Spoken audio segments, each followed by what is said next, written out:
This little light of mine, I'm gonna let it shine. This little light of mine, I'm gonna let it shine. This little light of mine, I'm gonna let it shine. Let it shine, Lord, let it shine, let it shine. You are listening to Manifesting with Morgan and Madeline. Good afternoon. How are you? Very well. How are you? I feel super tired, but like immediately when I heard that song, I feel it coming. The second wind is coming. I felt that when you came over. What are we going to talk about today, Queen? We are going to talk about hustle culture, toxic positivity, and spiritual bypass. Oh my God, yes. And you're probably wondering what all of that means. Hustle culture is the idea that your worth is tied to how hard you hustle, work, grind, or perform. In a work environment, hustle culture can look like chronic urgency, lack of boundaries with hours of availability, constant pressure, lack of appreciation or fair wages, and unhealthy competition amongst your coworkers. Toxic positivity. The idea that we must always be positive with no regard to our actual feelings or reality in general. And the third thing I'm going to define for you is spiritual bypass. And that is personal development and manifesting rhetoric that's focused on action steps such as positive thinking or vision boards without any introspective soul level healing component to the teaching. Mm-hmm. Now I'm going to hand the mic over to Madeline, and I'm going to get her perspective on what hustle culture, toxic positivity, and spiritual bypass mean to her. Yeah, okay. So hustle culture to me is like burnout, go, go, go, don't stop. And the idea that your value like is strictly, I think that's exactly what you said.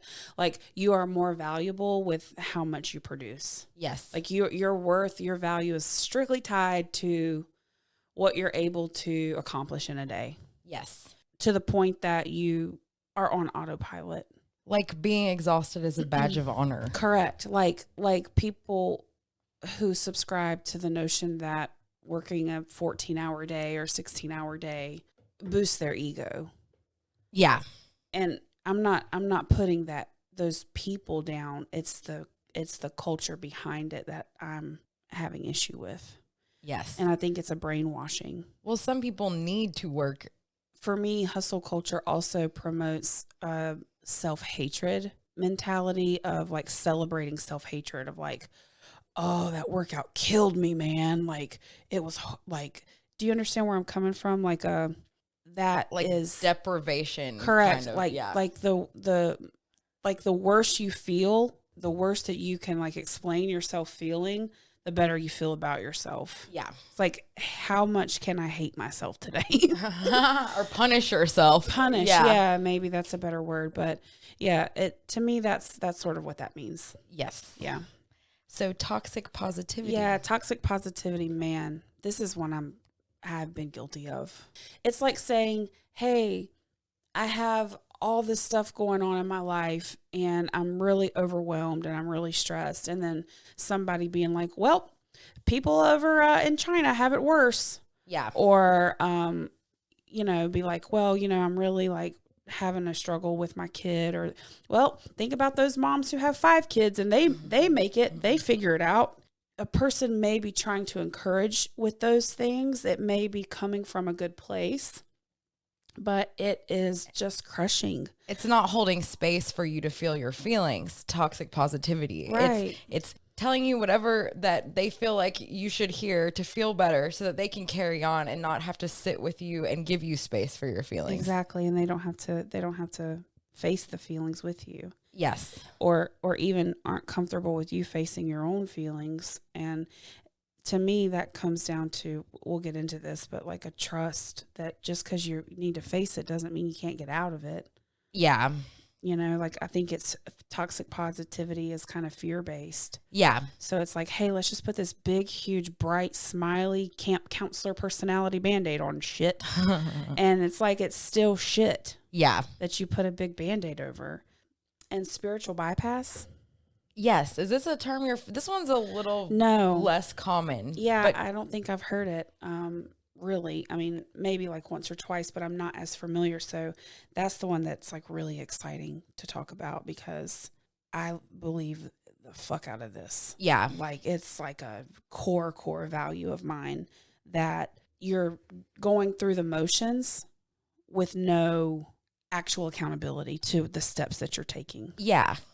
Give me an example. What do you got? To me, like a vision board is like one of the most like cliche like self-development activities. It's like one of the like first things that you do when you start to get into personal development and start to hear about like law of attraction and all the fundamentals and the basics. And I'm not player hating on vision boards. I'm player hating on the people that are like, vision your dreams into reality, like fake it till you make it, like picture your best life, look at it every day, cut out pictures in magazines and put them on your wall and look at them every day and put them on your mirror and positive words on your mirrors and all that stuff. And it's like, okay, that has absolutely no substance or depth. I think there, to some degree, it's a good starting place because at least you're like beginning to give yourself permission to like want more. And yeah, you're going to have these little reminders of like things that you value and desire and strive for. But that ain't going to get you anywhere. It might lift your vibe a little bit to see like this picture that we have on the wall in our podcast room. It's Palm Springs, California. It's like design porn for me. If I look at this every day, it's probably going to lift my vibe a little bit. Right. But it's not going to help. It's not really going to be like the end all be all to help me manifest a bomb ass hotel in Palm Springs, you know, like there's a whole lot more things in between me and owning a hotel in Palm Springs, mid-century modern, beautiful, amazing building than just looking at a picture of it every day. And so for me, spiritual bypass is like these like really easy solutions that don't require you to look inside and really dig and reprogram and do the dirty work and take time. And it's just like, oh, no, here's a really simple solution to a complex problem and you'll have everything you want and more. And it's very dangerous. It's dangerous. That's the word I was wanting to use. It's very dangerous because all of this stuff is very dangerous. Yes, all of it. And that's, we'll get into why we're talking about this in a minute. But yeah, we just kind of wanted to define the topic. So do you have any like examples of spiritual bypass? I mean, what you just said is pretty spot on. The spiritual bypass is what I would consider like addressing, again, the symptom and not the root. Yes. When you're ready, you got to go deeper. Yes. Because if you're just treating eczema on the surface of your skin, but you're not changing maybe your diet or whatever correct, the underlying causes. Yeah. You're just going to keep treating the same eczema over and over. And it might go away on your leg, but then it might pop up on your arm. Yes. Well, it's the same thing. When you bypass a spiritual impurity, it's going to continue to surface. So maybe an example is like, okay, I'm going to be nice to people now. I'm not going to be mean to people anymore. Yeah. So day to day, you start just being nice to people, fake. But then the moment that somebody pisses you off, guess what? All bets are off. All bets are, all that meanness and all that anger and whatever it was that was causing that impurity to begin with is going to come right back up. Yes. And it's like you haven't done any real good until you can sit with that and know, hey, what's going on with that? And how can I approach it in a real way that over time being nice to people is going to actually become natural. It's not going to be something I have to fake. Yes. Yeah. That's kind of the way I would describe it. Well, and I love the analogy you used about the symptom and the underlying cause, right? Because our current reality is the symptom in manifesting, and so our current reality is the symptom, and so like if we want our current reality, i.e., our symptoms, to be something better, like something that we aspire to achieve, maybe a bigger house, a better job, a new relationship, a body that we are comfortable in, you know, like there's so many things that people want to manifest. And so to get that symptom that life circumstance, you have to look at the root causes of what's causing me to be where I am right now, and how can I heal those things so that I can, my new symptoms, my new outward life and the materialized things that I've manifested can be better. Does that make sense? Yeah, absolutely. I mean, it all has to come back to your intention with all of it, you know, Yeah. like everything really comes back to that at the end of the day. And that's why this topic this week is also really gray, you know, because a lot of people have the best intentions. And I think today's a good time to educate everyone about how you can have the best intentions and still be in these practices. Yes, because the whole reason is I want to be able to share some of my truth and my hard experiences so that other people don't repeat the same mistakes, or at least a seed is planted, you know? Exactly. Because I didn't know about hustle culture, toxic positivity, spiritual bypass, and I probably could have shaved a few years of life lessons off if I did. Yeah, maybe so. I feel like I knew, but I didn't know what it was called. Well, your gut knew. Right. Yeah. Right. So why are we talking about these 3 topics? The reason is because our approach to manifesting involves healing to increase your frequency so you can energetically match what you're calling in or you desire to achieve. And healing means learning to regulate your nervous system. It means actively reprogramming the neural pathways in your brain that no longer serve you. And healing to manifest means identifying and releasing the things that keep you stuck. And toxic positivity requires us to avoid adverse feelings. It makes us feel pressure to feel good ASAP without actually taking a look at the underlying messages our bodies and emotions are telling us. And then toxic positivity rhetoric makes us feel guilt or shame when we are unable to stay positive. Right. And the hustle culture makes us feel guilt or shame also for not being productive. So they're interrelated. But, and I think the third one too, the bypass, because the reaction, or like the result, that's the word, from bypassing the things you really need to work on, when they come back around, then you throw yourself back into the shame again. Exactly. Because you're like, you don't have real sustainable this was supposed relief. to be better. Yeah. And I thought I was better about this. And now here I am doing it again. And then, you know, it's just a never ending self-hatred cycle, all 3 of these things. Oh, yeah.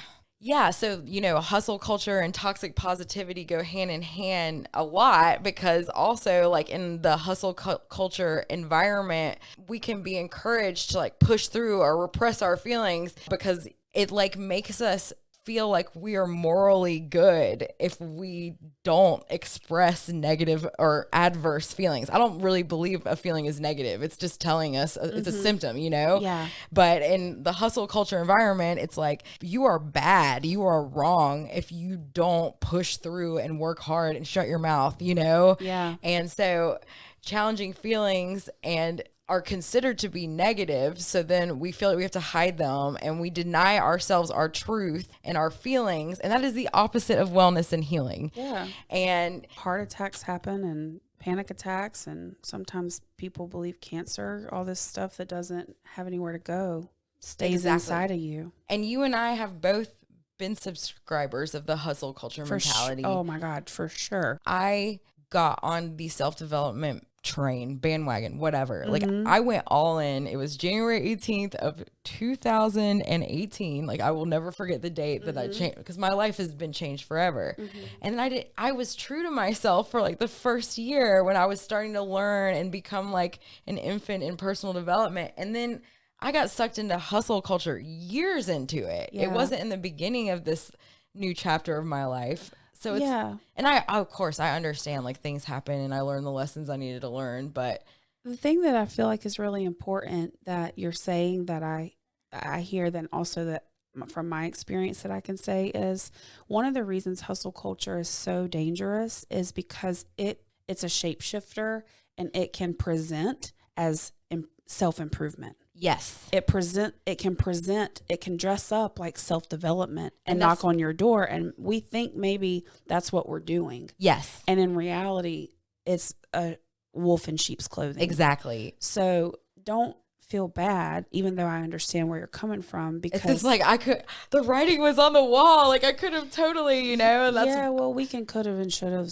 exactly, all day. exactly. But I feel very, very clear in forgiving myself, and I feel very clear. Some things no, but this thing, yes. Yeah. And the reason that I feel very, very willing to forgive myself is I came from nothing. Yeah. And when I started to, quote, come up, and when I started learning about money and being able to, quote, find success for myself, I was addicted to that. And it felt good to me. And I wanted more of it. And I wanted to do it. And I did tie it to my value. I felt my ego and my self-esteem was extremely closely related to how well I was able to perform. Yeah. And in a way, I don't regret that, because I needed that to learn that I do want to put myself first. I needed to learn to go after what I wanted. Yes, That's yeah. okay. What has taken time to navigate is like, actually that thing is not exactly what it is I wanted, but it was easier to chase. It was socially acceptable to chase money. It was socially acceptable to chase status. It was socially acceptable to chase possessions and materials and titles and degrees and all these things. You know, that was a path that I felt like I could get on. Mm-hmm. And now I feel more content with taking the time that I need to say, what do I actually want? Yeah. And that's the shift from the hustle culture. Doesn't mean I'm not going to work hard, but that's the shift that I have from hustle culture just for the sake of hustling to working in my manifesting and working in my worth. Yes. Yeah. Yeah. So, and you know, for me, like the big breakthrough is time, money, freedom is one of Right. my 4 pillars of right. who I am. And hustle culture is not, but they package it as work really hard and you're going to be rich and blah, blah, blah. Oh yeah. But for me, absolutely, there's no effing way, because if you're working all the time, that's not freedom, you know? No. And if you're dependent on working all the time to have income, that's absolutely not freedom. No. And if my ultimate value is time, money, freedom, and I'm grinding all the time, like how am I ever going to have the headspace to get the intuitive messages to give me guidance to manifest and attract that time, money, freedom I desire? Mm-hmm. Hustle culture keeps me a slave. 1,000 million bazillion %. The sooner you realize that, the better at people, because you got to think too what we're being programmed by. I mean, Migos or Offset, and what's that about? Money, money, money, bitches, bitches, bitches. Like more, more, more. Get, go, go, go. Like I have more than you. I'm better than you. You know? Yeah. And I'm not putting any of that down, because like I said, I understand it. You know, when you come from not having something and then you learn how to get it, like it feels good. Just think about what sells. Think about music. Think about the movies. Think about as a whole what we subscribe to as a country. Rap music, it's all about some of the stuff right now is about like how much better we are than other people. Yeah. And I'm not saying that rap doesn't have other sides to it, because like there's so many artists that are incredible, but like, you know, these artists that are going like multi platinum, you know, that's the message. Mm-hmm. How are kids supposed to know better? What are we supposed to think? Yeah. You know, like you have to really dig deep here. And listen, I love all music. What I'm saying is listen to the message. Think about what you're putting in your body every day, your mind, your ears. Think about that. What is the message behind what you're filling your life with all the time? I love that perspective, because for me, like those are great ways that or examples of how we're getting programmed to buy into this. Mm-hmm. And for me, it's like the other programming is coming from like the big corporations that employ a lot of Americans and, you know, create the dominant discourse and like paradigm that we subscribe to for what like our work-life balance should be. Yeah. And of course they're going to glorify hustle culture, because that means that they can stretch their employees out to work way more than they should and pay them less and whatnot, because it's Right. glamorous to be overworked and underpaid. Yeah. It's It's a bragging right. Yeah, it's like you're a martyr or something. I don't Right. know. Yeah. It's definitely a bragging right. The energy behind hustling can be empowering, you know? It depends on the energetic from Exactly. how can you hustle in a positive way versus a negative way? Well, I think it takes time. It takes time to find that. You have to start somewhere.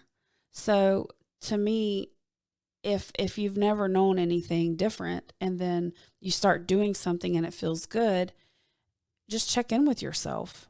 How am I serving the world with this? How am I serving myself with this? Am I doing this because it makes me feel good, or am I doing this because it makes me appear to look good? Yes. And that's the issue that I have, like with the comment I just made. I don't have any problem about loving some bling on your wrist and loving to, pop it on a handstand at the strip club. Like, go for it. And there's a huge movement of like women's rights and empowerment with that movement that I fully support. Yeah. So I'm not putting that down. I'm saying to those people that may be very true to who they are, but what are you listening to that actually resonates with you? Yeah. Is it you're subscribing? Are you like selling out and sort of like feeding into, or are you creating your own reality with your hustle? Yeah. That's kind of what it boils down to. Yeah. If it's in alignment with you, go for it. Yeah. Yeah. But we're not naysaying hustle. Not naysaying. And the we're not hustle. naysaying positivity either, you Right, know? right. Like it's just Asking yourself and checking in, period, with like what is mine in my head and what has been like put on me. yes. Like, has society put this on me? Did my family put this on me? Or is this really what I truly believe and feel and want to practice Yeah. daily? Exactly. That's it. Are you ready for this interview? Yeah, I am. Actually, I'm really excited.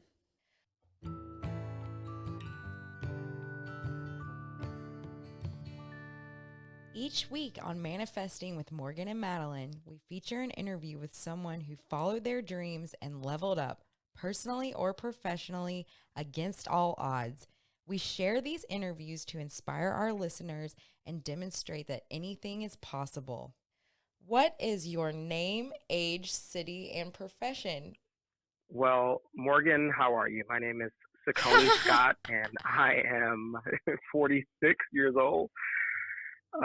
And I'm in Charlotte, North Carolina. My profession is capital markets advisor, or a better term is I sell money for a living. Love it.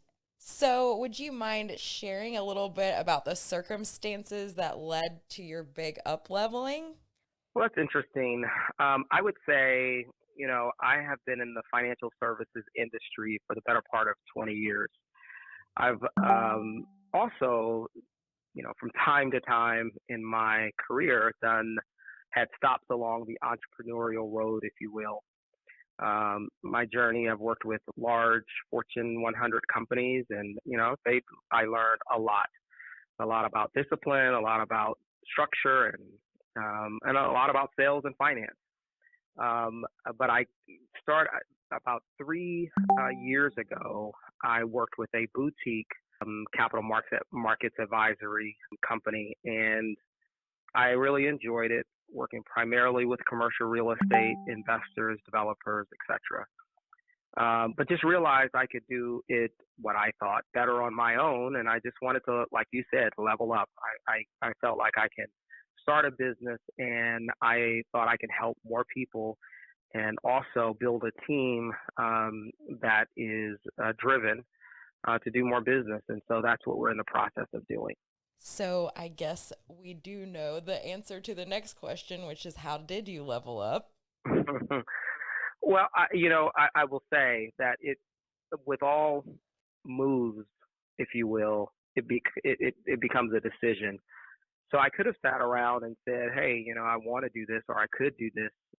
But ultimately I said, during the pandemic, I think it was November, really it was before November 2020, I started getting in my mind that, this is the heart of the pandemic. Everything is changing, and the biggest and best companies usually start when there's a recession or something challenging that happens. And so I started in that eerie silence of the pandemic to set aside some time and really put together a business plan and a business model that I could grow from while obviously during the pandemic, but ultimately I believe that the pandemic was going to end and we would get back to life as normal, which I think we're getting there at the time of this conversation. But it was just making a decision and then putting that decision to paper and then actually implementing it and taking the risk.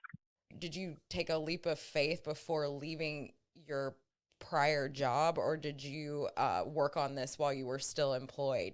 Yeah, no. So, I mean, what I will say is that it was a hard break, right? So, because my old firm was doing the same thing I'm doing now, I could not do both at the same time. I needed to do right by them and keep my integrity. But I did start doing some planning and writing down and really trying to figure out, what was my next life or next step? What would it look like?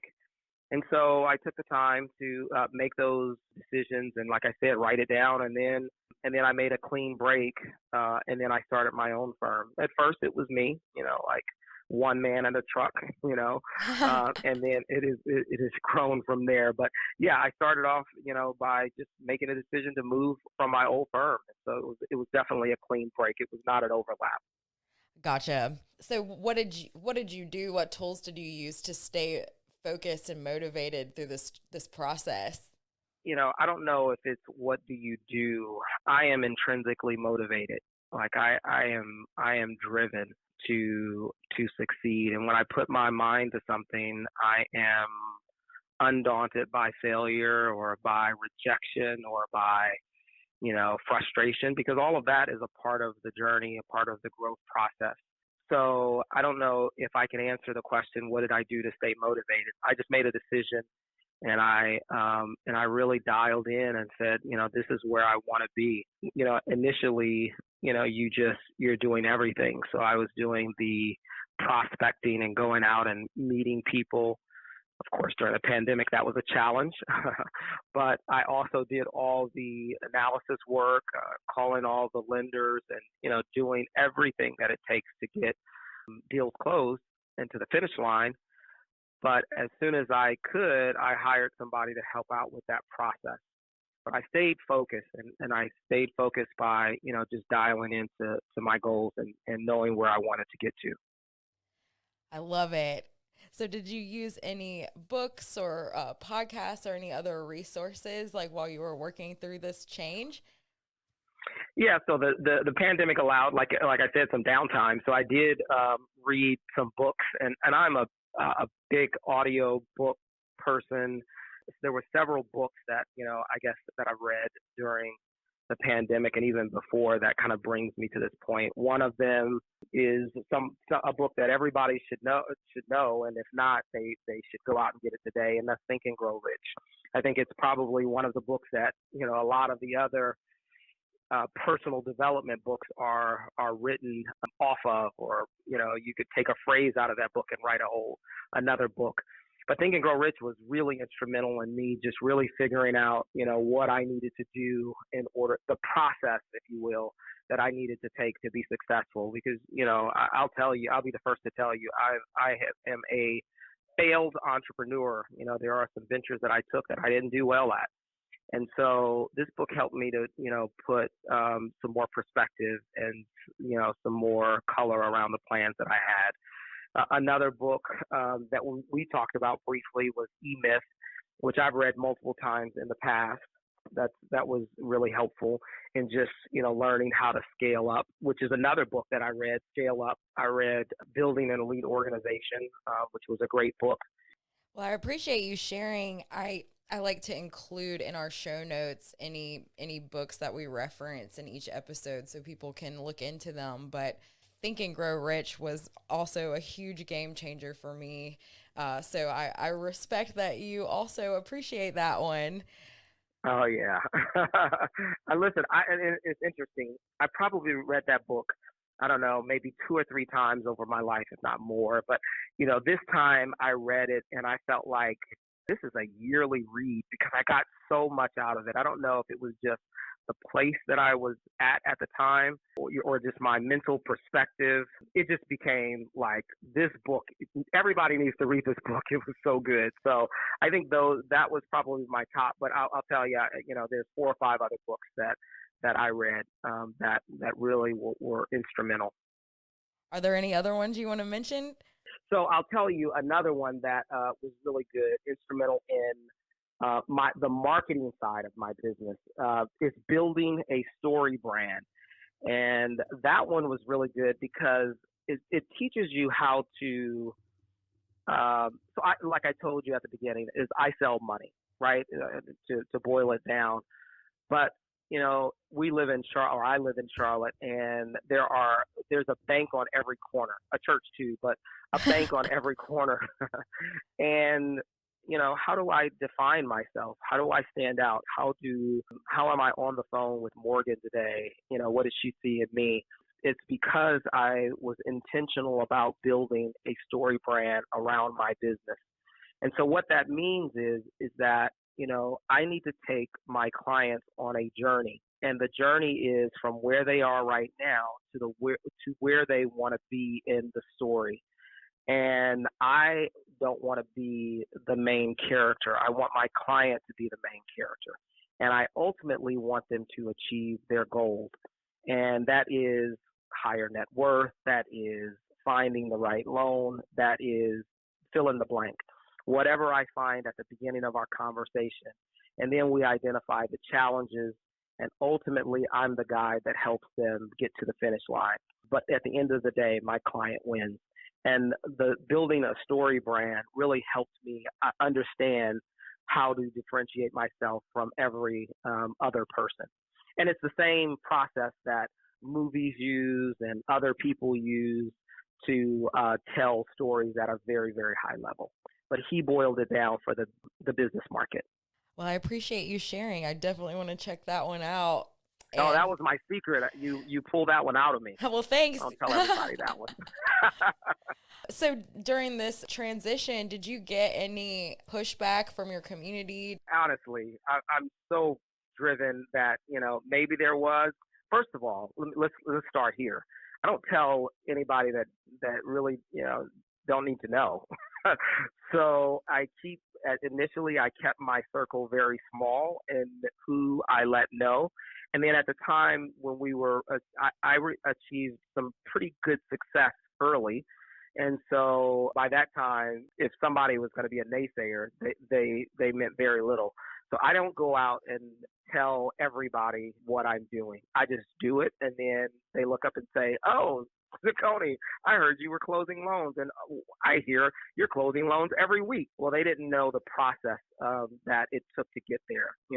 Everybody will say you're an instant success or overnight success. The reality is that there are a lot of time and hours and late nights and early morning weekends that you put into it so that you can be what they call an overnight success. It sounds like you already, once you make up your mind on something, like anything else outside of yourself is going to get in the way. And that's really impressive. Are you able to share anything about how you've gotten to that headspace, that level of confidence? I mean, it sounds like you also have a good level of acceptance about failure, and you accept where you are and where you're trying to go. So I feel like that eliminates obstacles automatically. But I'm throwing a curveball question at you.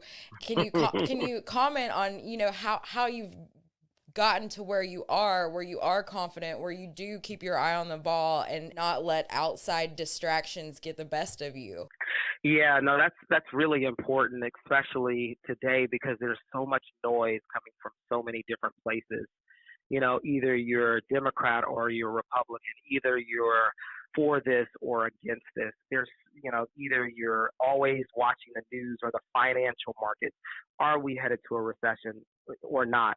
There's always a lot of noise that's coming around to either distract you or in some cases pull you down. So one thing is my faith, right? So my faith is strong. I believe that I was built for this. I tell people, when they come with something negative, I'm like, you're built for this. Like, why are you struggling over this process? You were put on this earth to be who you are going to be. And so you just got to fight through the challenges and fight through, the economic changes or the political winds or whatever. There is an opportunity to make money in literally any market.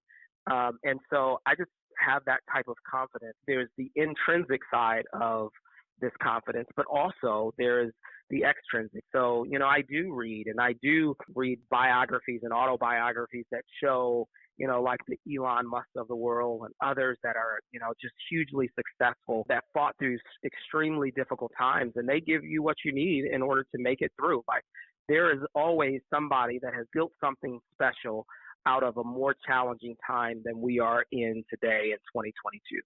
And so you draw from that. You draw from other people's experiences.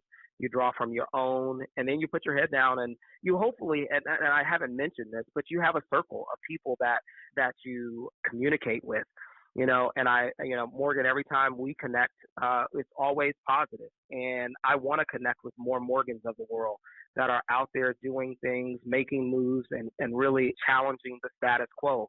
You're in an industry that is, if you look around, it doesn't look like you a lot of times. And so you're still, able to rise to the occasion and work at a high level and even train a lot of these individuals that don't look like you, and still you're at the top of the game. And so, it's that intrinsic side of it as well as the extrinsic, so we look at other people and we draw the energy. And that's what's most important. I love the way you articulated that. And I feel like we met each other, because we are on a similar wavelength, and the law of attraction at play, it's inevitable Right. when like people in such a cutthroat industry attract each other. I don't think it's That's a right. coincidence at all, but And Morgan, and certainly it's not a coincidence that we stay in touch, because there are other people that I've met, and maybe we've met once or twice, but we've stayed connected over the year or so that we've known each other, and it's because I know the direction that you want to go, and I'll do anything to help you get there.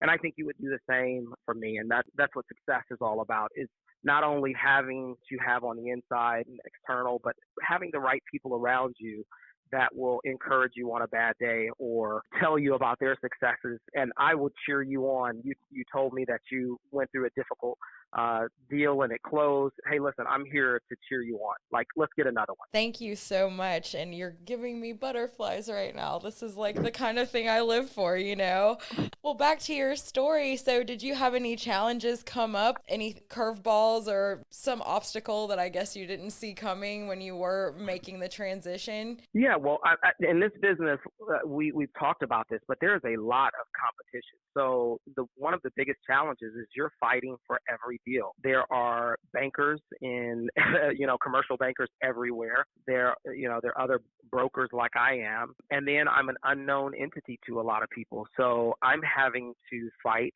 for every deal that I get. And then, trying to build a team on that, or not trying, but building a team of qualified professionals to go out and represent Lincoln James Capital.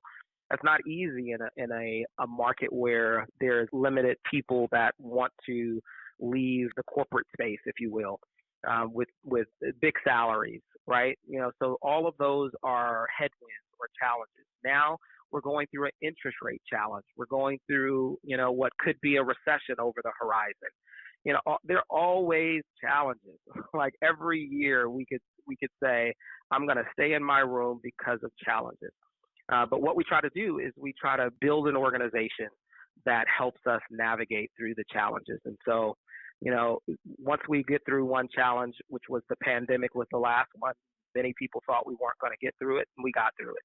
And so now, if we could get through that, we could certainly get through whatever is next. And that's how I just try to prepare. And with that preparation, I try to write out business plans, and I try to make sure that, I'm, building my business so that we're able to meet the challenge. So, for instance, I told you that one of the areas of focus or verticals that our company is going in, the hospitality in it. We felt like for the better part of 2 years, maybe 3 pre-pandemic, that the hospitality industry was a challenged industry for the lending space. And coming out of the pandemic, that's an area that we really want to focus on. So we made investments in the in some of the associations, and we bought booths. We hired people that are specifically focused in that space.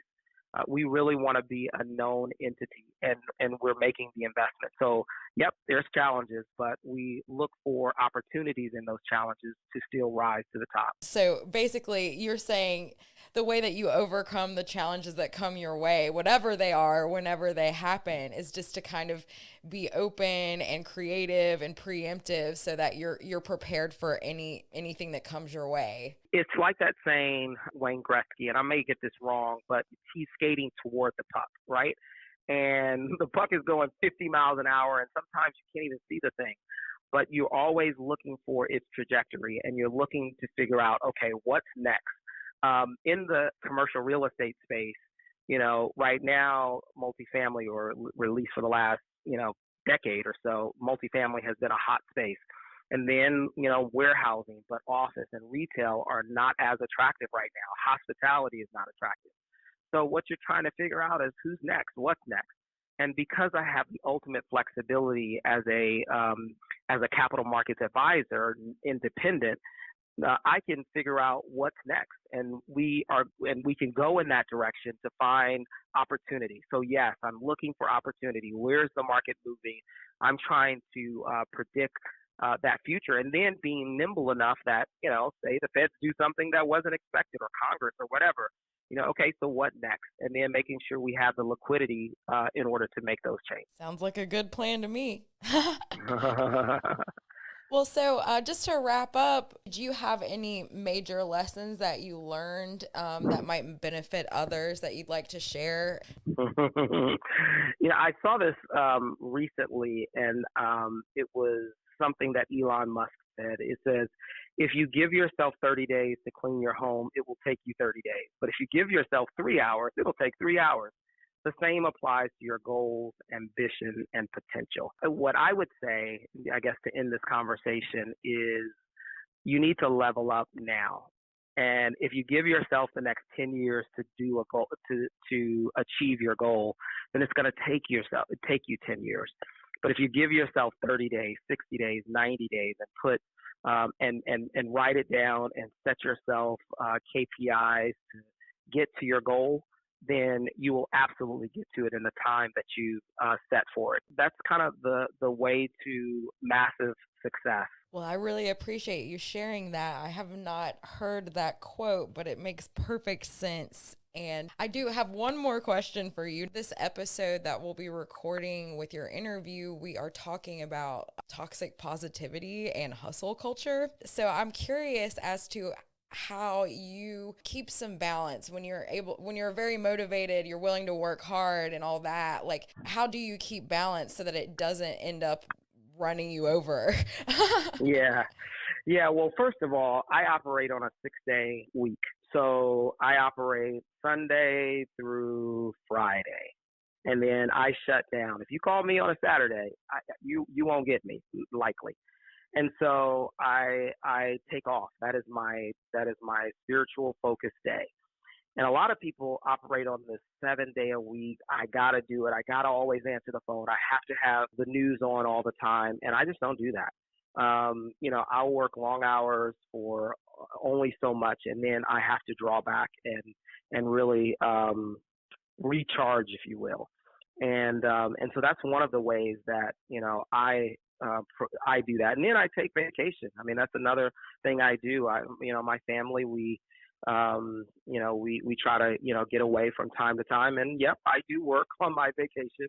I own this business, so, it requires me to work, but I'm able to mix work with pleasure at the same time. And I don't mind doing that. And then I'll tell you this as the last thing, I don't do something I hate, so if I was in a business that I was ultimately, it sucked my energy out, then it would be really challenging to come to work every day. But if I could, and I didn't have a 4-year-old that I had to get out of the house, I would be here at 7 a.m. because I just love what I do. And the more people that I can help get what they want, I can achieve the success that I want. So I'm doing something that I enjoy. Work on a 6-day work week. I do not work on day 7. I focus on my family. I try to take vacations to recharge, and then I surround myself with people I like. So I don't, I'm in a business where I don't have to. If there's somebody that I don't want to work with, I do not work with it. I try to create a lifestyle within the hustle and bustle and grind that I can be fulfilled and still be successful. Wow. You just shared so much powerful information. I really appreciate you taking the time to do this interview. Absolutely. Morgan, it's always wonderful to talk with you. I love your energy. I love your work ethic. And when you asked me to be on the call, I raised my hand. I'm down. So thank you so much for doing this, and I hope it helps someone. Thank you. Have a good day.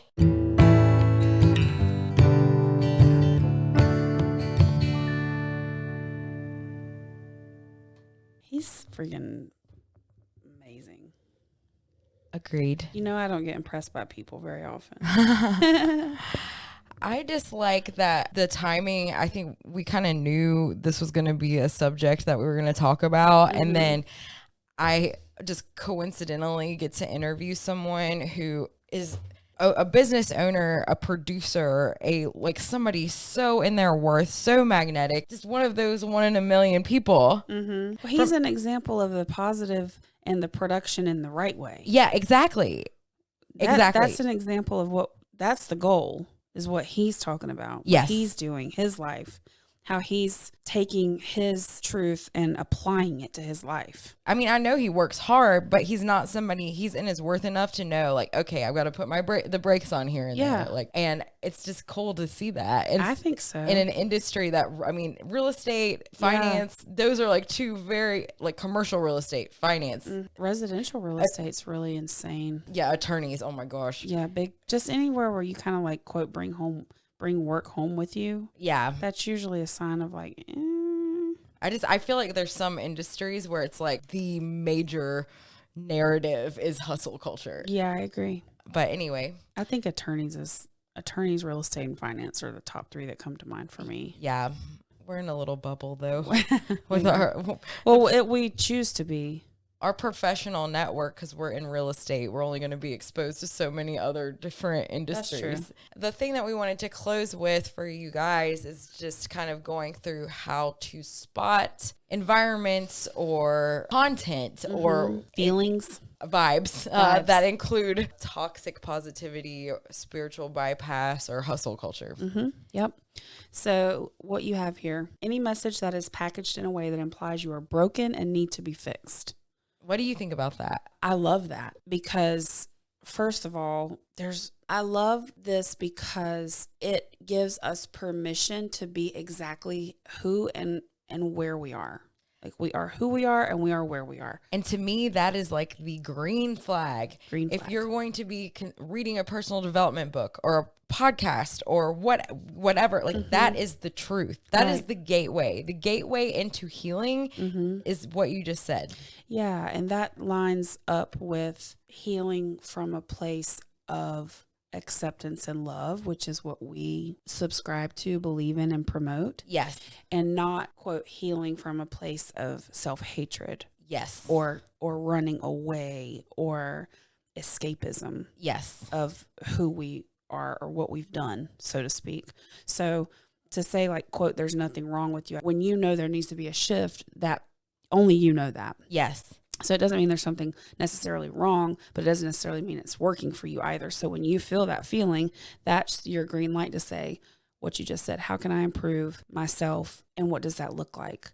But when you're saying, I hate this about myself, or I hate this feeling, or I'm not gonna, and you're just like pouring that stuff on yourself, that you're broken, that something's wrong with you in a way that implies that the repair that you're trying to create is like out of reach. Yeah. Like outside of yourself. Outside of yourself. Exactly. Thank you for helping me. This one is a big one to me of how to spot these little sneaky snakes. They sometimes can look like they're healthy and well-meaning, but they're not. Anyway, your feelings are invalidated being told things such as stay positive, or it could be worse, or why aren't you grateful that blah, blah, blah. You are allowed to feel your feelings and you do not have to explain yourself, period. So if you are in a situation or a cultural environment and they're telling you something where your feelings are not valid, you're not allowed to have space to feel your feelings because they're going to be disruptive to the positive environment that we're cultivating. Right. That is toxic positivity. Right. Oh my God. Yes. And that's, I think, where I've been guilty many times, because like you said, you have to start somewhere. For me, if it's like in my mind, my choices are like super negative or super positive, quote. Sometimes like in the beginning, I think I went way positive because for me it was better. Yes. But then what I realized is it's really the two sides of the same coin. Exactly. Because we're not actually finding that middle ground that is realistic. The and reality, the sustainable. present, the acceptance vibrational frequency. Listen, promoting positivity is fantastic. Yes. Like that's the goal. We want to be there, but we need to have a system in place for when that's not the way we feel today. Yes. We need to have tools in our tool belt to know how to deal with that properly. We need to have people we can talk to. We need resources. We need a system. We need something that we can use, fall back on, go to, that allows us to be heard, seen, and rest in that if we need to. Yes. And this is where the trust comes in that we spoke about earlier. And this, go back to our episode on mirrors and reflection, because a lot of times that toxic positivity is probably coming from a person who is doing the best they freaking can to hold their own shit together. Yeah. And that's probably where that's coming from most of the time. It's a projection, and it's a way to say, It's like control the situation, but it's not necessarily like conscious. It's like just be positive, like everything's going to be okay. But it's like in like a kind of like right, contain and keep the situation Yeah. at bay. I don't know. and that's why, because I think usually it's a mirror of how they are barely containing themselves. Yes, They're barely holding it together themselves. And so always also remember that the other person on the end of that message, because we need to have compassion for those people. Yeah. Because 9 times out of 10, they're probably right where we are too. And they need just as much help as we do. Yeah. Like it's a knee jerk reaction. It's like when somebody dies at a funeral, like, and there's nothing you can say. Yeah. But it'll be like, oh, they're in a better place. Like, oh my God. At least the suffering has stopped. Correct. Like, exactly. That's what this means. So it doesn't, like, they don't want to see you hurt. They don't know what to do. Yeah. We're a hurt people hurting other people. So when we're trying to help each other, sometimes it just diarrhea vomits out of our mouth. Yeah. So compassion's important with this step to me. Yeah. It's important. So another red flag is when you're presented a message that promises that you'll have quick success, such as like a get rich quick scheme or some kind of simple solution to get all the results and everything you desire and more. Yeah. Diet. And, like my response to that is, it took you some time to get where you are, and it's going to take you some time and effort to heal and course correct. And it's not that I'm not saying that because I'm being a realist and you need to know, but it's just like the farther you are from your truth and your wellness, the more that you're going to have to put into getting back. And the thing is, it doesn't have to be this big daunting thing. If you look at it as like an exciting new journey and adventures, like a new path for your life and a new purpose. That is exactly what it is. It's Yeah. a new path. So it has to be forged. I'm just saying, like, when I say get rich quick schemes are a red flag or a simple solution, like that's a red Or flag. like a fad diet of like you're gonna lose 1 million pounds Yes. in like a month. Yeah. Yeah. I mean, if it was that easy, everybody would be doing it, right? If it was Exactly. that easy to own a yacht and be skinny and blah, blah, blah, we Right. would all be doing it. So Right. this is the one thing, this final point I want to make, because to me, this is the most important way to spot toxic positivity, spiritual bypass, and hustle culture. And that is that the message that you're being sent or sold doesn't feel aligned with you. It doesn't sit well deep down. Your gut says it's too good to be true. Yeah. To me, that's kind of the easiest filter, Yeah. or the hardest if you don't know how to hear your intuition or your gut. But either way, that's the path. If you're being sold something, being given promises, you have that reaction inside. This is too good to be true. Or like what we just spoke about, if someone says, well, be thankful that this isn't the way that this is, and your little spirit at that moment, if your spirit responds to that and says, you know what, actually, that's a good point. Yeah. And it feels okay to receive that. And you're in a space where you can shift and you can say, in this moment, that actually does work for me. But if someone says that to you and your little spirit just sinks and you just feel like crap about yourself, or you feel like, man, that makes me feel like crap about myself, then that's the intuition telling you this is a toxic form of positivity for me. This isn't working right now. Yeah. These things are all also very subjective. You have to really, really, really tap into yourself, who you are, hear yourself, what you need, and what's important to you. Yes. In order to read these signals. 100%. I mean, like there was a season of my life where I was subscribing to hustle culture, and it was negatively impacting me because I really did put my worth tied to my productivity. Right. And I was burnt out. I was overworked, underpaid, blah, blah, blah. And then now in this new chapter where I'm mindful about my work and my energy and my time, I do work really hard. So I've had weeks where I've worked even harder than when I felt like I was a slave. Right. But I'm doing it intentionally and I'm having fun, you know? Yeah. And it's you're creating, you're not reacting. Building, creating, Right. collaborating, Right. all the things that I've been craving. So if Yeah. I work an 80-hour week in that energetic space, I'm living my best life. Exactly. It's all about where you are. If you earned that degree, girl, you be proud of that. If you lost that weight, be proud of that. If you got that promotion, be proud of that. That is amazing. But do it because it's for you. Because you want it, because you need it, because it lights you up. Not because it's something that we can flaunt. Or because your mama told you, or your Correct. magazine told you this is how you're supposed to look, or Correct. whatever. Yeah. Not because of any external validations, only Yes. for internal validation. Amen. Yeah. Okay, well, I guess we'll talk to y'all soon. All right. Have a great day.